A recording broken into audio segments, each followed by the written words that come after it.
Bilan de la journée du vendredi 7 juin.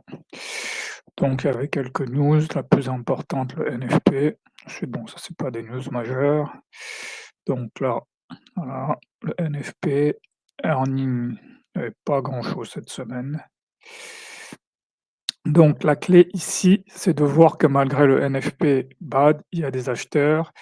Le SVG n'est pas respecté à l'open, il y a même un rebond BFG. Ensuite, il faut faire preuve de bon sens. Mercredi et jeudi ont déjà été PHH. De plus, quand il y a RFB après un NFP, le plus probable devient reversal ou un double bottom.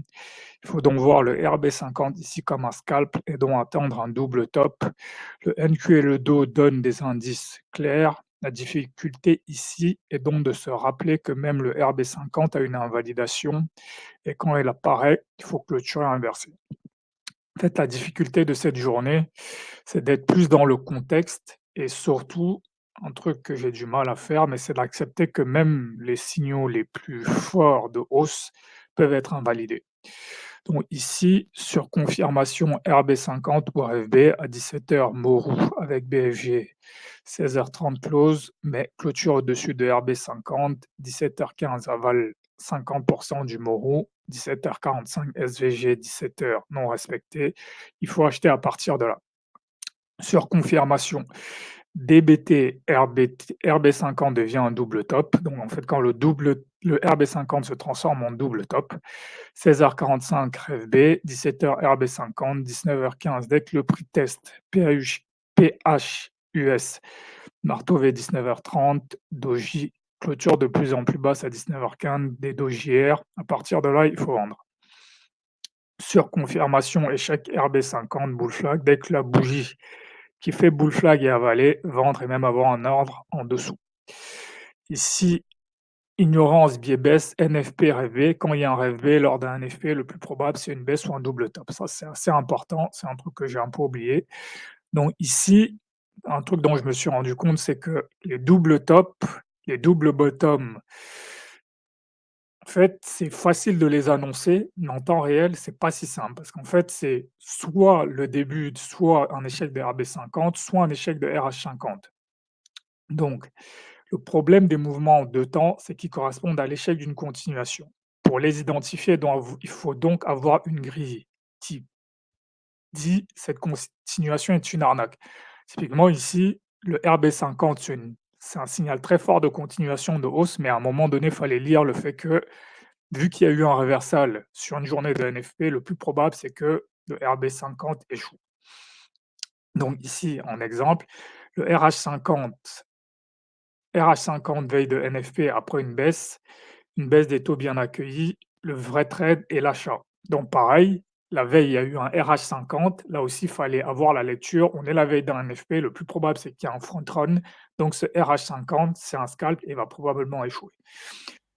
Bah, je reviens, voilà, le même exemple, RB50 après RJHJP et bas d'NFP, il faut le scalper, mais le vrai trade, c'est la vente.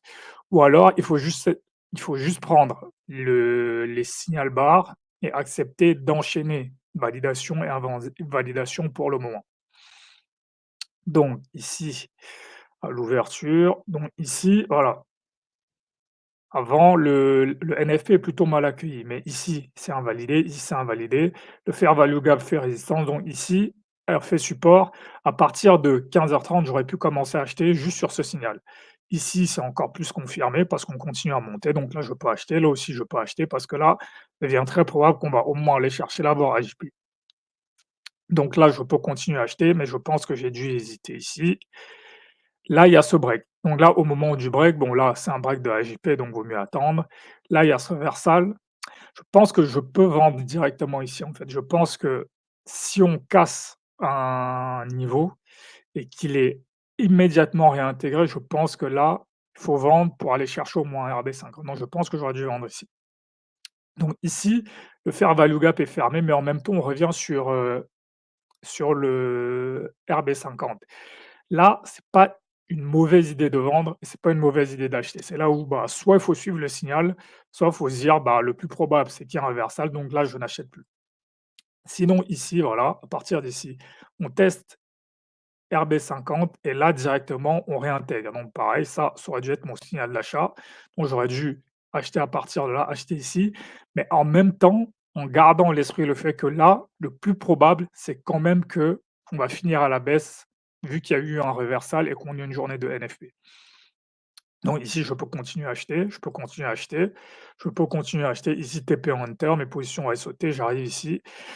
Là, je peux continuer à acheter et là, ici, je dois vendre parce que là, dès qu'on essaye de breaker, il y a un marteau qui se forme. Donc ça, c'est ma barre de signal. À partir d'ici, je peux vendre.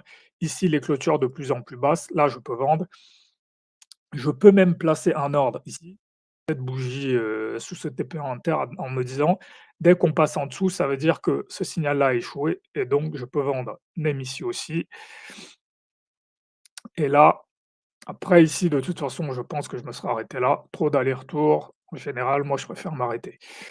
Mais voilà, ici, je peux voir que là, ici, on revient chercher le fair value gap, on repart à la baisse.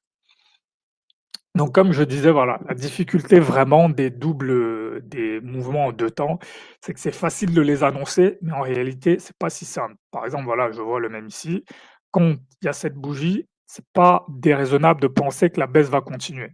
Mais faut qu'il faut se dire le plus probable, c'est que c'est le front run, donc il vaut mieux ignorer cette baisse et plutôt partir sur l'achat. Ici, comme on n'est pas encore arrivé là, on peut scalper ici. Par exemple, ici, voilà, j'aurais pu scalper aussi ici en me disant: «On va revenir ici». Donc de la même façon, je peux scalper ici parce que RH50 et RB50, c'est des signaux forts. En fait, arrivé ici, l'erreur est d'acheter, en fait, ici. Voilà, l'erreur est d'acheter ici et de ne pas vendre ici. Donc si maintenant je reprends ma semaine, voilà, j'ai 2 journées assez simples. Ici, voilà, c'est une phase d'accumulation. Cette baisse-ci est assez claire. On ouvre au-dessus d'AJP, on vient chercher MIVHB. Mes barres de signal ici, on respecte le fair value gap, on respecte le fair value gap. Ici, il y a une réaction très forte quand on revient tester MIVHB, respect du fair value gap, respect du dernier plus haut, ensuite on continue à monter. Donc là, ici, l'erreur ici, c'est que j'aurais dû accumuler plus de positions et augmenter la taille de mes positions. Ici, voilà, c'est la même chose, sauf que ici, il y a une petite déviation sous MIVHB. Ensuite, on réintègre, mais je retrouve bien ici respect du fair value gap, respect ici du bloc. Ici, on revient chercher le plus haut de 15h30 et la hausse continue. Ici, mercredi, là, on a eu 2 jours d'accumulation, maintenant on a l'extension. Ça aussi, c'est un mouvement assez classique, phase d'accumulation puis extension. Donc ici, dès qu'on rentre il y a le rebond sur AJP, on part à la hausse, ma barre de signal est ici. Ici, voilà, ici, je peux voir que concrètement 2 autres journées où il y a pas mal de retracements, ici, il y a même pas de respect de fair value gap, en fait. Ici, il faut vraiment juste breakout mode, faut juste acheter, acheter, acheter. Ici, il y a un TP Hunter qui revient tester cette zone-là, il faut acheter, acheter, acheter. Ensuite, jeudi, voilà, à l'ouverture, on réintègre, AJP, donc là, il faut vendre. Le RH50 ici, il faut vendre. Ma barre de signal, elle est ici. On revient tester AJP, on part à la baisse, je peux continuer à vendre ici. Ici, premier départ, ici, second départ, le double, bottom et c'est ici où il ne faut pas abandonner, il faut continuer, acheter ici sur le double bottom. Donc voilà, bon, de toute façon, je peux voir aussi que sur les autres indices, voilà. Ici, voilà, sur ce double top, un indice aussi, c'était de voir que ici, ça ne c'était pas convergent sur le dos, c'était pas convergent sur le Nasdaq, donc d'où cette hausse n'était pas très crédible, en fait. Et aussi, voilà, ici, le DXY est plutôt dans une phase de n'est pas en divergence, en fait, parce que ça aussi, c'est important. Dans les bonnes phases de hausse, bah, par exemple, je peux voir ici, le DXY est en baisse et là, j'ai une convergence. Pareil ici, même dans mon range hausse ici, le DXY est en baisse et là, j'ai une vraie convergence. Ici aussi, pareil. Donc voilà et aussi un dernier truc assez important, c'est ici, voilà, j'aurais dû prendre, voilà, ici des swings, j'aurais dû prendre des swings ici et conserver ici. Donc voilà, cette semaine est intéressante parce que voilà, ça m'a quand même permis de bien comprendre la logique des mouvements en 2 temps, donc double bottom, double top et aussi de me dire qu'il faut que je sois beaucoup plus précis, voilà, accepter mes signal bars, en fait. C'est pas une martingale, c'est un signal qui marche parfois, parfois non et il faut juste les accepter, voilà, par exemple, ex ici, ça avait très bien marché sur ces 2 journées, voilà, ça avait très bien marché et sur ces 2 journées-là, bah, ça marchait moins bien. Voilà, ici, je considérais par exemple que là, j'avais un fair value gap, j'essayais d'acheter, bah, ça se retournait. Ici, pareil, je considère que là, mon fair value gap est invalidé, je vends, mais ça marche pas, donc faut juste l'accepter, en fait. C'est comme tous les signaux, il y a des fois où ça marche, des fois où ça marche pas. Voilà.